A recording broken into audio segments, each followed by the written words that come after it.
Ilang pasahero nga na stranded sa Pantalan sa Maynila dahil yan sa nakansilang trip maghihintay pa ng ilang araw bago makabiyahe. Kunin natin ang linya live dyan sa Manila North Port Terminal, Bombo J. Sigalvez. Matumal pa yung mga biyaheng probinsya dito sa Manila North Port Terminal 2 araw bago ang undas o araw ng mga patay. Sa ngayon, October 13, nasa mahigit 900 na pasahero ang kasalukuyang nasa Pantalan.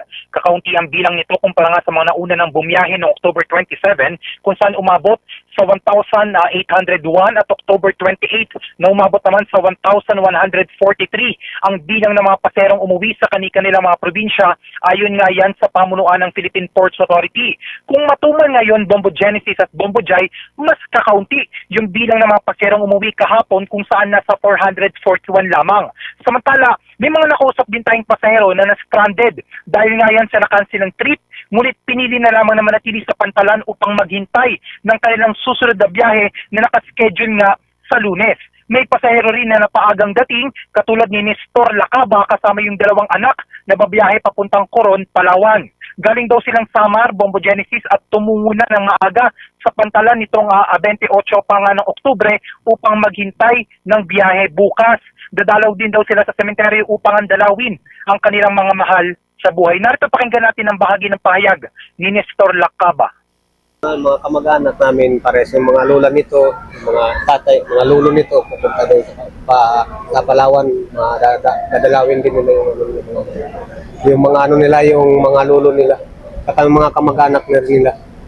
Marami kasi yung iba doon na kami pupunta rin doon. Marami rin sila pupunta doon sa cemetery. Bukas pa yung biyahe namin. Kasi 31 yung ano namin, yung ticket.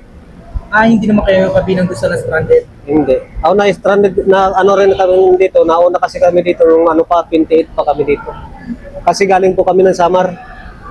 Nagdiretso na lang kami dito sa terminal. Kasi wala rin kasi kaming cellphone, wala rin kami makukontak na kamag-anak.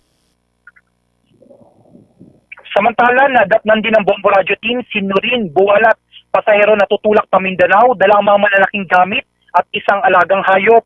Kwento ni Nurin, simula Martes pa raw siya sa port para hintayin ang susunod na biyahe na nakaschedule pa nga itong darating na Lunes. Salit daw kasi na umuwi pa siya sa kanilang bahay sa Mandaluyong, pinili na lamang daw niyang mamalagi pansamantala sa Pantalan at dito na rin daw siya naliligo. Dahil nga sa cancel trip, nainkwento rin daw niya ang ilang kasabayang pasahero na nagalit at nag-live na sa ticketing office. So pag-uwi niya raw sa Mindanao, Bombo Genesis, Bombo Jai, hindi na raw siya makakasabay pa sa November 1 at November 2 para dalawin ang kanyang mga mahal sa buhay. Narito pakinggan natin ang bahagi ng pahayag ni Nurin Buwalat.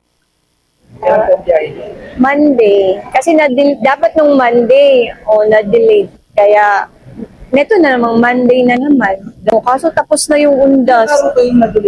Nandito na ako ng Tuesday. Tagal na. Advance booking nga po ako eh. Nag-online ako eh. Tapos nung ano kasi Sunday ng late na rin kasi nag-text yung tugo eh. Past 10 na ng gabi na ma-cancel daw yung biyahe ng Monday. Sabi Tuesday. Kaya pumunta ako ng Tuesday. Tapos nung Tuesday naman ng hapon, mga 5 p.m., nag-announce na naman na cancel. Ano pa rin ba nagsigil ko ng... Sira daw yung barko. Dami ang nagwala doon nung Tuesday. Ang nag-live doon sa ticketing office. Diyan sa loob din. Nagagalit yung mga kasabayan. Sa ngayon, Bombo Genesis, Bombo Jai, nilinong nga ng pamunuan ng Philippine Ports Authority na 20 mga pasahero na na-stranded, 11 doon yung nakasakay niya, biyahe naman yung pa Cebu at Cagayan, habang ang siyam na na-stranded ay pinili na lamang sumakay sa biyahe na papuntang Uzamis na alis nga sa Lunes na kinabibilangan nga nitong si Nurin Buwalat. Naantala umano ang kanilang biyahe dahil nga daw sa technical na issue, ayon yan sa shipping line. Ganyan pa man, Bombo Genesis, inaasahan ng Philippine Ports Authority na abot sa 2.2 milyong pasahero ang dadaan sa mga Pantalan sa buong bansa hanggang Nobyembre 5. Ito ay mas mataas kumpara sa 1.9 milyong na naitala ng undas na noong 2024 sa kaparehong panahon.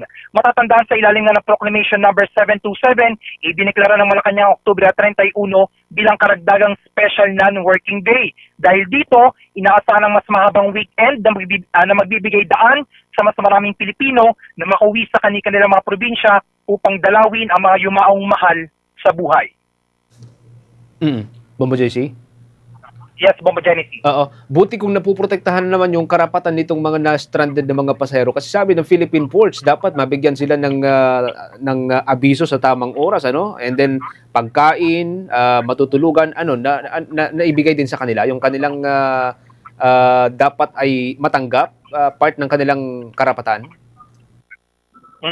Sa kaso nga nito, Bombo Genesis, ni Noreen Buwalat na inabisuhan naman daw siya na itong shipping line na maantala yung kanyang biyahe papuntang Mindanao nitong linggo. Pero nung Lunes ay wala nang pasabi. So Martes nandiyan na siya sa pantalan nga dito sa Philippine Port sa Manila Port Terminal, kung saan ay inabisuhan siya na sa susunod pang Lunes yung kanyang biyahe. Pero paglilinaw ng pamunuan ng Philippine Ports Authority, gayon din na kinuwento rin nito ni Noreen na nabigyan naman daw sila ng pagkain. So pwede rin silang maligo dito mismo sa may pantalan, Bombo Genesis. So allowed naman yon, Bombo Genesis. Pero grabing haba nun, ha? Lunes pa sila makakaalis. Sige, tuloy-tuloy tayo sa pagbabantay, sa mga kababayan nating pauwi sa kanilang mga probinsya. Maraming salamat. Ingat ka dyan, Bombo JC. Para sa Bombo Network News, ako si Bombo JC Galvez and this is Bombo Radio Philippines, the #1 and most trusted source of news and information.